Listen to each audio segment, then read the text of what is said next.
আমরা আগের দিনে আলোচনা করছিলাম ব্যঞ্জন সন্ধি নিয়ে। আমি মোটামুটি ব্যঞ্জন সন্ধির একটা পার্ট আপলোড করেছি অলরেডি। সেখানে আমি দেখাচ্ছিলাম যে কিভাবে ব্যঞ্জন সন্ধি তিনভাবে গঠিত হতে পারে, স্বরে ব্যঞ্জনে ও ব্যঞ্জনীয় স্বরে। এই নিয়ে আলোচনা করেছিলাম দুটো দুটো টপিক নিয়ে। আজকে যেটা আলোচনা করব দেখো সেটা আমি লিখেই রেখেছি, ব্যঞ্জনে ও ব্যঞ্জনে স্বরসন্ধি। ঠিক আছে, তাই আমি দেখো লিখেছি ব্যঞ্জন প্লাস ব্যঞ্জন, অর্থাৎ ব্যঞ্জন বর্ণ যুক্ত ব্যঞ্জন বর্ণ হয়ে ব্যঞ্জন সন্ধি গঠিত হবে। কীরকম না, দেখো আমি সূত্রটা লিখেছি, না ক ট ত প। ঠিক আছে, অবশ্যই প্রত্যেকটাতে হসন্ত দিতে হবে।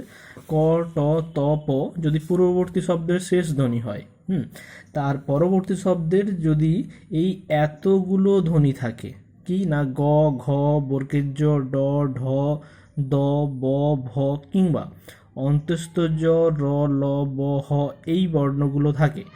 কি বললাম? পূর্ববর্তী শব্দের শেষ ধ্বনি। পূর্ববর্তী শব্দের শেষ ধ্বনি যদি এই চারটা বর্ণ থাকে এবং পরবর্তী শব্দের শুরুতে যদি এই বর্ণগুলোকে দেখতে পাই, তাহলে উভয়ে মিলে এই ধ্বনিগুলোতে পরিবর্তিত হবে।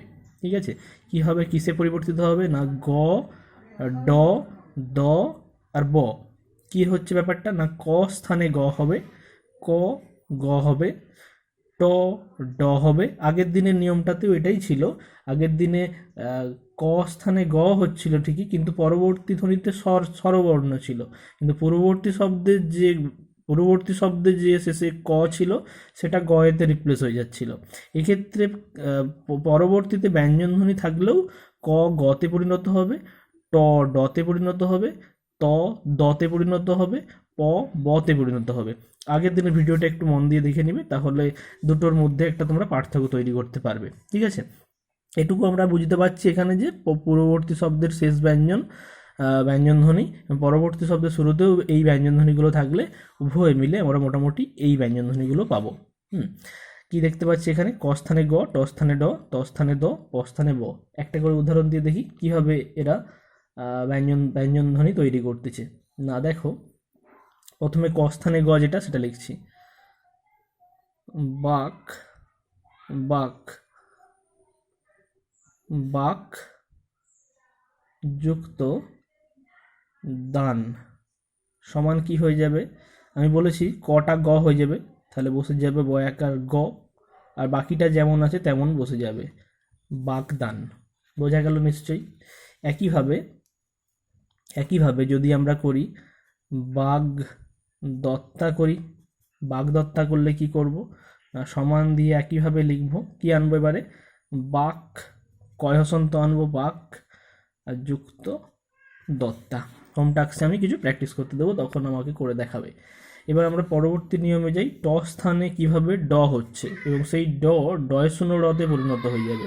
হ্যাঁ, দেখো কিভাবে লিখছি, শট যুক্ত দর্শন, শট যুক্ত দর্শন সমান কি হবে? ট ডয় শূন্য রতে পরিণত হয়ে যাবে, তাহলে হয়ে যাবে স্বর, বাকিটা বসে যাবে দর্শন, স্বরদর্শন।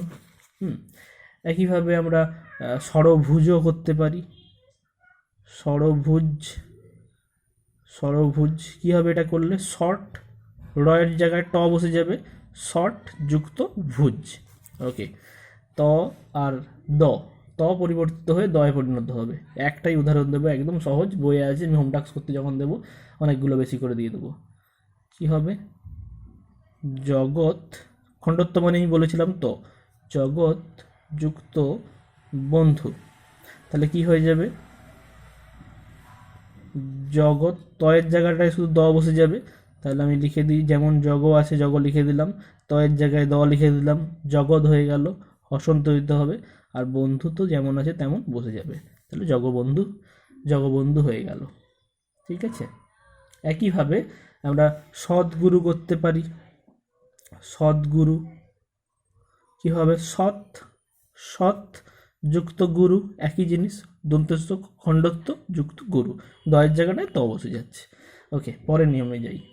প স্থানে ব হবে। এরকম একটা উদাহরণ দেখি আমরা, অপ যুক্ত দ সমান কি হবে? অ তো বসবেই, পয়ের জায়গায় কি বসবে? ব বসবে, আর এই দ আছে, দটা আমি পরবর্তীতে না বসিয়ে এর সঙ্গেই দ লিখে দিতে পারি। এই বানানটা লিখলে বানানটা ঠিক হবে না, অফ দ এই বানানটা লিখলে ঠিক হবে না, যে কারণে এটা বাদ দিচ্ছি, এই বানানটা লিখছি অব্দ। একইভাবে অব্জ হবে, অব্জ, অব্জ করলে কি হবে, অফ যুক্ত একদম জ। এই ওকে, বুঝতে পারলে তাহলে তোমরা? একটা সূত্র দেখলাম।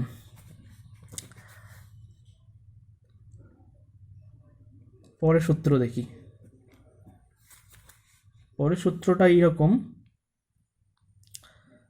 পূর্ববর্তী শব্দের শেষ বর্ণ ত ও যদি দ থাকে এবং পরবর্তী শব্দের শুরুতে যদি চ থাকে, তাহলে উভয়ে মিলে চয় চয় হয়, চয় চয় হয়। আবার যদি পূর্ববর্তী শব্দের শেষ বর্ণ ত থাকে বা দ থাকে আর পরবর্তী শব্দের শুরুতে যদি ছ থাকে, তাহলে হবে ছয় ছয়। খেয়াল করতে হবে যে পরবর্তী শব্দের শুরুতে যেটা থাকছে সেটাই দ্বিত্ব মানে ডবল হয়ে বসতেছে, তাই তো? সূত্রটা আমরা বুঝে নিলাম। পূর্ববর্তী শব্দের শেষ বর্ণ ত থাকলে, পরবর্তী শব্দের শুরুতে চ থাকলে উভয় মিলে চয় চয়, এবং শেষে ছ থাকলে উভয় মিলে ছয় ছয় হয়। ঠিক আছে, আমরা একটা করে উদাহরণ দেখি। ধরো লিখলাম শরৎ যুক্ত শরৎ যুক্ত চন্দ্র, তাহলে কি হবে? সর, চয় চয়টা কি আর থাকবে? খণ্ডত্বটা কি আর থাকবে? খণ্ডত্বটা মানে কি, ত আছে, খণ্ডত্ব মানে ত আছে, তাহলে ওটা আর বসবে না। তাহলে ওটা ওটা যদি না বসে, ওটা যদি না বসে তাহলে আমি তারপরে চয় চয় এনে দিচ্ছি, সরস চ হয়ে গেল। আর এই চ তো আর বসবে না, কারণ এই চ আর এই এই চ আর এই ত মিলে দুটো চ হয়েছে, আর বাকিটা তাহলে বসে যাচ্ছে কি, শরৎচন্দ্র। বোঝা যাচ্ছে নিশ্চয়ই? একইভাবে আমি আরেকটা উদাহরণ দিচ্ছি, দেখো যদি পারো। আচ্ছা, হোম ট্যাক্সে দেবো। এই ব্যাপারটা বোঝা যাচ্ছে কি, যে পূর্ববর্তী শব্দে ত বা দ থাকলে উভয় মিলে চয় চয় হয়, তাই এখানে ত আর চ মিলে চয় চয় হয়েছে। আচ্ছা, তারপরে ছয়ের উদাহরণটা দেখি। ছয়ের উদাহরণটা এরকম, উৎ যুক্ত ছল সমান কি হয়ে যাবে তাহলে? উৎ, ত আর থাকবে না, ত আর আসবে না, এই ত আর ছ মিলে কি হয়ে যাবে, ছয় ছয়। তাহলে আমি বসে দিচ্ছি উচ্ছল। একদম সহজ, কিছুই নেই। আরেকটা উদাহরণ দেখি, নিজে করতে পারো কিনা দেখো কি হবে। আমি বলছি যে বিপদ ছায়া, বিপদ ছায়া, দেখো কোন নিয়মে আসবে তাহলে? এটা নিশ্চয়ই চয় ছয় আছে, তার মানে এই নিয়মে আসবে, বিপদ ছায়া। তাহলে আমি নিয়ম অনুযায়ী বসিয়ে দিতে পারবো, বিপ বিপ বসিয়ে দিলাম। এবার চয় ছয় আসলে কি হয়, ত আসে দ আসে, তাহলে বিপদ আসবে না নিশ্চয়ই, তাহলে দ আসবে, বিপদ যুক্ত ছায়া। ঠিক আছে, এইভাবে বইয়ে আরও অনেক উদাহরণ দেওয়া আছে, তোমরা সেগুলো করবে। আমি মোটামুটি হোম টাস্কে যখন দেব তখন আবার আমায় করে দেখাবে। পরবর্তী সূত্রে চলে যাই। পরবর্তী সূত্রটা একটু ভালো করে দেখো। আগের সূত্রতে যা ছিল সেই সূত্রই, কিন্তু একটু অন্যরকম। ত পূর্ববর্তী শব্দের শেষ বর্ণ ত ও দ থাকলে, পরবর্তী শব্দের শুরুতে বর্গের ঝ থাকলে উভয় মিলে বর্গের ও বর্গের ঝ হয়, তাই তো? তার মানে বর্গের ঝ থাকলে পরবর্তী শব্দের শুরুতে ত দ এর পরে অবশ্যই, পূর্ববর্তী শব্দের শেষ বর্ণ ত দ এর পরে যদি বর্গের ঝ থাকে তাহলে বর্গের ঝ হয়, কিন্তু এটা একটু আলাদা। এটা কিন্তু ঝয় ঝয় হয় না। ত আর দ এর পরে যদি ঝ থাকে পূর্ববর্তী শব্দের শুরুতে, তাহলে কিন্তু সেটা বর্গের ঝয় হয়, এটা একটু খেয়াল রাখতে হবে। প্রত্যেকবারে কিন্তু দ্বিত্ব হচ্ছিল, ছ থাকলে এখানে চয় ছয় হচ্ছিল, একইভাবে ছ থাকলে চয় ছয় হচ্ছিল, এক্ষেত্রে কিন্তু ঝ থাকলে বর্গের ঝয় হবে। ওকে, আমরা নিয়ম একটা সূত্র একটা করে উদাহরণ দেখি। দেখো, যেমন জগৎ যুক্ত জননী, তাই তো? জগৎ যুক্ত জননী, তাহলে কি হয়ে যাবে সেটা? জগ বসে যাবে যেমন আছে, ত আর বর্গের মিলেই তো বর্গের হয়, ত আর বর্গের মিলে বর্গের, তাহলে আমরা এরপরে বর্গের বসিয়ে দিই। তারপর কি আছে, ননী, তাহলে এই ননী তারপরে বসে যাবে জগৎ জননী। বুঝতে পারলে কি না দেখো, জগৎ যুক্ত জননী আমি কি বললাম, খণ্ডত্ব আর বর্গের এটা মিলে আমি জানি কি এটা হয়, তাহলে আমি জগর পরে এটা বসিয়ে দিলাম, আর বাকি থাকছে কি ননি, জগৎ জননী বসে গেল। আর পরের উদাহরণটা দেখি, এটা একটু দেখি। যেমন ধরো অতি পরিচিত কুত যুক্ত ঝটিকা, তাহলে কি হবে, কয়েসু খণ্ডত্ব আর ঝ মিলে, মানে ত আর ঝ মিলে বর্গের জয় হয়, তাহলে আমি বর্গের জয় বসিয়ে দিলাম কুজ্জ, আর বাকি যা আছে তাই বসে যাবে কুজ্জ টিকা। ঠিক আছে, আরেকটা উদাহরণ এরকম দেখি, উত যুক্ত জল, তাহলে কি হবে, উত যুক্ত জল, এটা এই উদাহরণে চলে যাবে, হয়ে যাবে কি উজ্জ্বল, উজ্জ্বল। আশা করি বুঝতে পারছো, না বুঝতে পারলে আমাকে আবার প্রশ্ন করে জিজ্ঞেস করবে। পরবর্তী সূত্রে চলে যাই।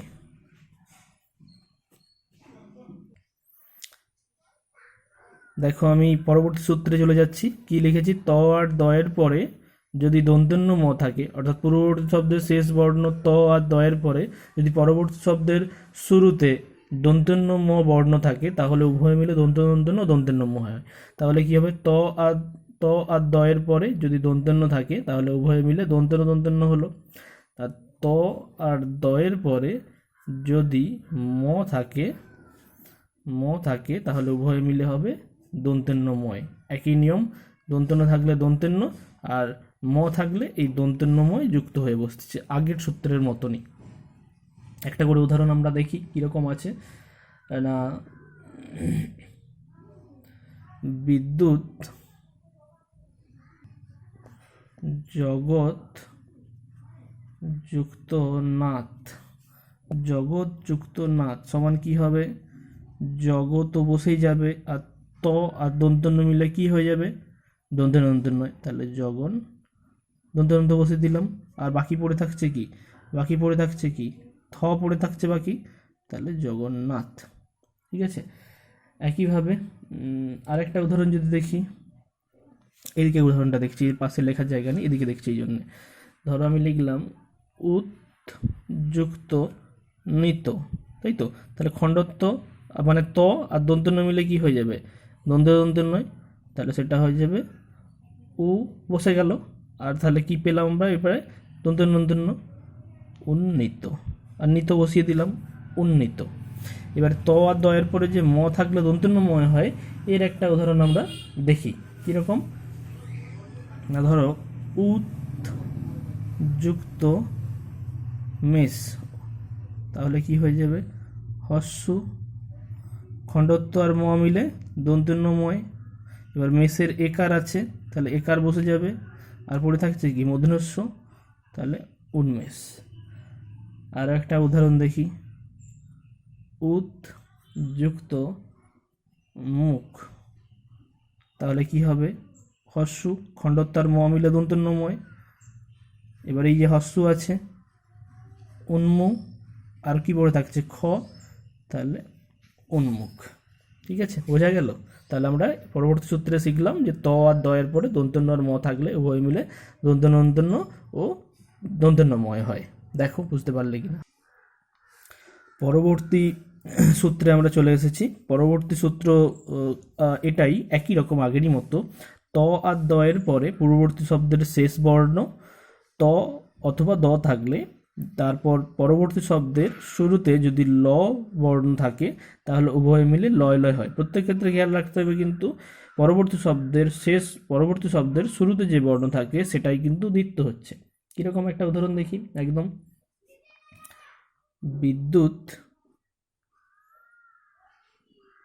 বিদ্যুৎ যুক্ত লেখা, তাই তো, তাহলে এখানে পূর্ববর্তী শব্দের শেষ বর্ণ ত পাচ্ছি, এই যে ত পূর্ববর্তী শব্দের শেষ বর্ণ ত, আর পরবর্তী শব্দের শুরুতে ল তো পেয়ে যাচ্ছি, তাহলে উভয় মিলে কি আমি জানি কি লয় লয় হবে। তাহলে যেমন আছে পুরোটা বসিয়ে দিই, বিদ্যুটা বসিয়ে দিই, বিদ্যু পর্যন্ত বসে গেল। এবার এই ত আর ল মিলে লয় লয় বসিয়ে দিলাম, লয় লয় বিদ্যু। এবার এই যে লেখার একার ছিল সেই একারটা নিশ্চয়ই বসে যাবে, বিদ্যুৎ লে, আর পরে কি আছে, খ পড়ে আছে, তাহলে লেখা। ওকে, আরও একটা উদাহরণ যদি এরমভাবে দিই, আগে লিখে নিই, বিদ্যুৎলতা, কি হয়ে যাবে তাহলে, বিদ্যুৎ